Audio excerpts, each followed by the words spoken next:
The police officer you see here holding motorist Floyd Dent in a headlock and punching him repeatedly is William Melendez.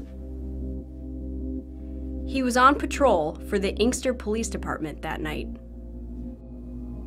The question is, why was he even working as a cop?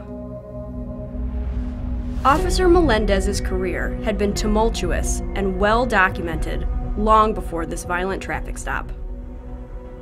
As a young Detroit police officer in the late 1990s, Melendez was criminally charged with falsely accusing a man he had arrested for a drug crime.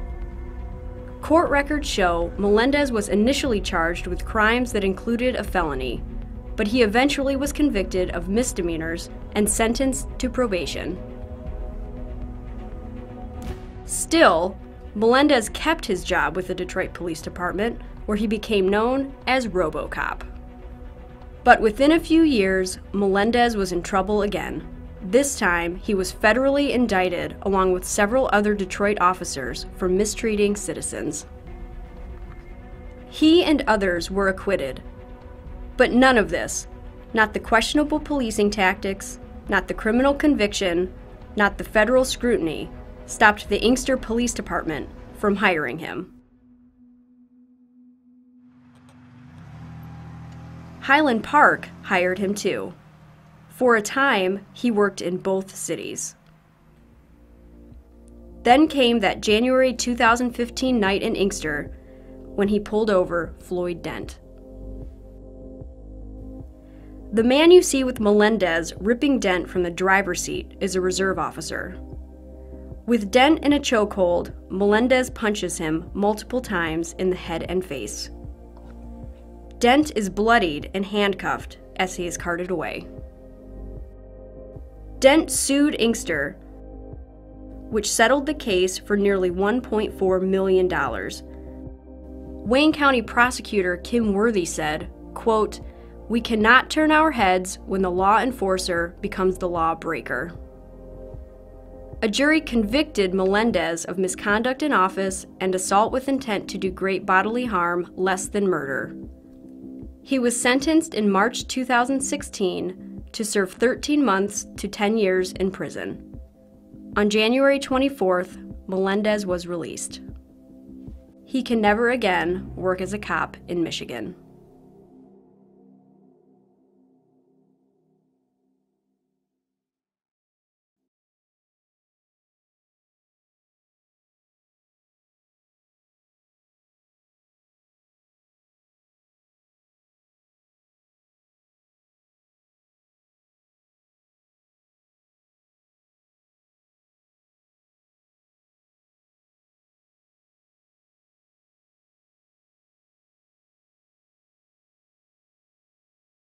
State passes massive bill to target and track bad cops to keep them off other forces. A state just passed legislation to prevent gypsy cops from getting hired at new agencies without full disclosure of their past conduct. By Jack Burns, October 6, 2017. The state of Michigan is cracking down on gypsy cops or abusive, criminal police officers who resign, get fired, or retire from one department, only to later be hired at a different law enforcement agency. Governor Rick Snyder is expected to pass the bill, which passed the Senate in March, and the House on Tuesday in a landslide vote of 105-2. Republican Senator Rick Jones introduced the bill after he claimed an Eaton County deputy accused of an unlawful traffic stop where a citizen was abused resigned and was immediately hired in Lenawee County, only to later be sued for allegedly assaulting two more citizens. It's just a common-sense way we hope to combat the gypsy cop. The new state law, if signed by Snyder, will allow law enforcement agencies to share details with one another, surrounding an officer's employment, separation, and/or termination. According to the South Bend Tribune, the legislation would require law enforcement agencies to keep records about the circumstances surrounding any officer's employment separation. The officer would have to sign a waiver allowing a prospective employer to ask for the records, and the department could not hire the officer unless it receives the documents. Advertisement. If the police accountability bill becomes law, it could seriously impact the current practice of many LEs, which have allowed abusive officers to be able to migrate from one police department to another without any real accountability for his/her actions. James reportedly told the South Bend Tribune that Lees would provide as little information as possible about an officer's work record out of fear of being sued. With the bill becoming law, police departments cannot be sued for releasing that information, and gypsy cops cannot be hired unless they provide all of the details relating to their work history as a law enforcement officer. Under the measure, agencies would be required to let a separating officer review the separation record and to submit a written statement explaining the officer's disagreement. The former employer would have to give a copy of the records to a prospective employer upon receiving a waiver. The law would also grant immunity to Lees for disclosing an officer's internal records to potential employers in good faith. Michigan's law is believed to be some of the first pieces of such legislation in a nation struggling to come to grips with the phenomena of the gypsy cops. Read more. This is how child molesting cops are treated in a corrupt police state. National killed by police statistics reveal that around 1,200 people are killed every year by police officers. That number is likely much higher when taking other factors into account, such as accidents involving vehicles, jailhouse deaths, and deaths that do not get reported to the news. One such police officer who may be looking to become a gypsy cop, is Patrolman Jeffrey Wigginen-Reams of Beaver Borough in Beaver County, Pennsylvania. Wigginen-Reams reportedly resigned on Tuesday, after he was named as a defendant in a civil rights lawsuit.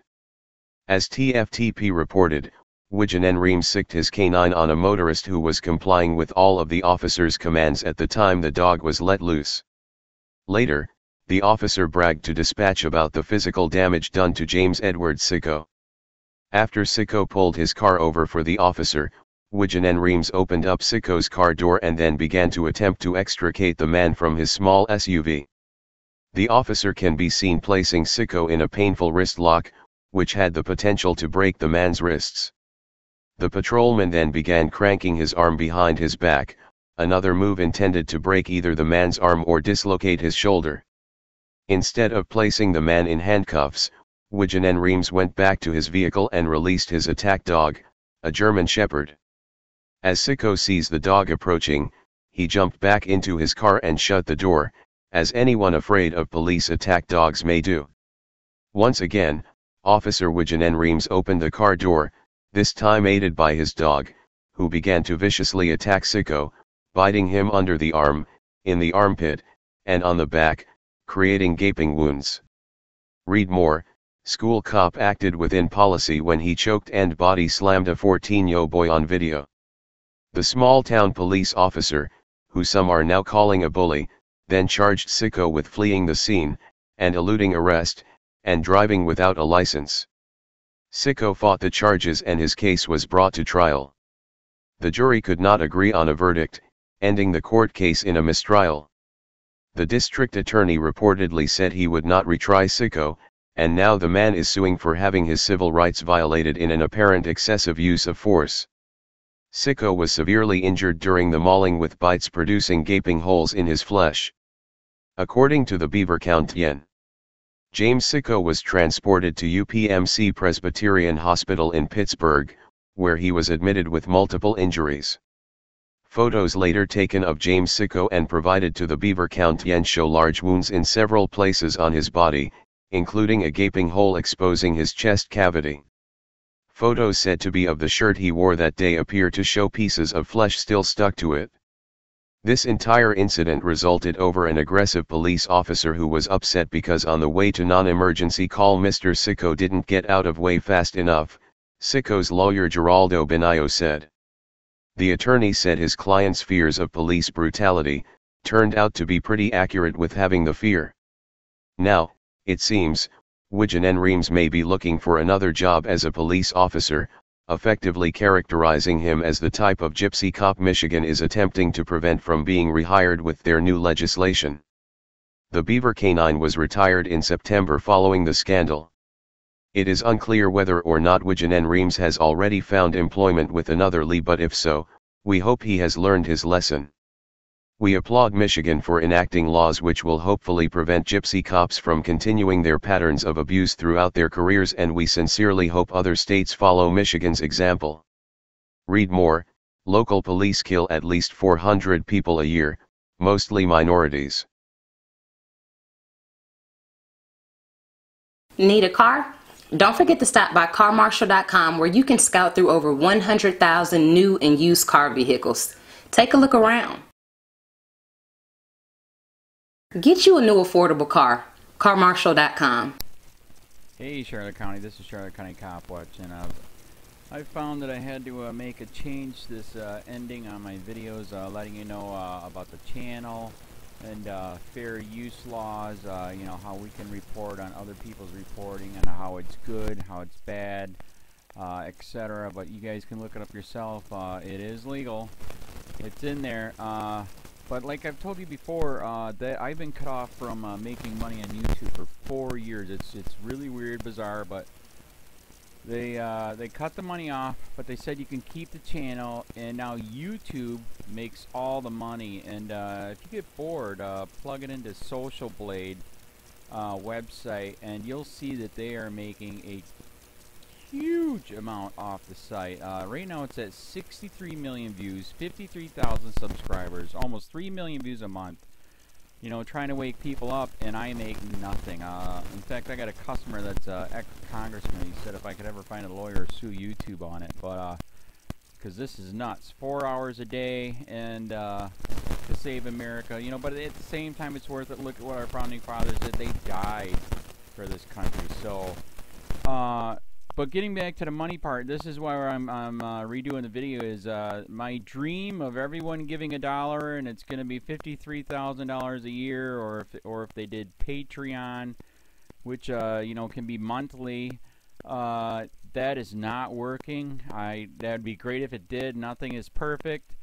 And I appreciate the people that do donate, you know, what they can on PayPal. And there again, I'm letting you guys know that is not much. Is, you know, monthly is, oh my god. So anyways, yes, you cannot live on it. It's very, very, very low amount. But the dollar things, I do appreciate that. But when I first said everybody give $1, that's not working. I'm just letting you guys know it's, yeah, that dream. Everybody gives $1. 53,000 subscribers, it's not working. So yes, if you can give more than that, you know, I appreciate it. Like I said, you know, I'm in a unique situation where, you know, we're already debt free, and I'm not rich, but with the little business that we have, I am able to do what I am able to do 45 hours a day, you know, letting you guys know what's going on. In 4 years, I've did the whole thing myself. 12,000 videos on there. I literally get emails where people are like, holy crap, I never knew it was this bad. And it is this bad, and it's getting worse every day because we have the internet, we have cell phones, we have cameras everywhere now, and it's just disgusting what's going on. And then, as you guys know too, now we got Trump, we got Jeff Sessions doing a war on drugs, and now he wants to go after the forfeiture laws again. It's just unfreaking real. So if you can give more than that dream of everybody giving $1, yeah, that old video, that's not working. They're not, they're just not. So anyways, if you can give more than that dream is not working. Hardly anybody is giving. There you go. So that's why I'm remaking the video. If you can give more than that, that would be great. And there again, like I said, the Patreon's there. There is some people on there that are starting to give, but there again, it's very, very low. And like I said, I don't want to get rich off of that. I'm going to keep doing what I'm doing because, you know, it's still so stinking corrupt. It's not even funny. My court case that I'm going to be paying out of my pocket myself with Charlotte County's coming up. They illegally looked me up and then posted all my information on LEOAFFAIRS website. They basically doxed me, however you want to say that. I forget what the word is, and they outed me, man. And that information on that site went out to 500 sheriffs, deputies, people that work at the jail, etc., etc., etc. So, yeah, it is very, very scary, but we're going to do a federal case, 1983 case, violating freedom of speech. We have 17 cameras in the house now. We got 2 cameras in the car. I always carry a camera plus a cell phone. A lot of people are highly recommending I get a vest now.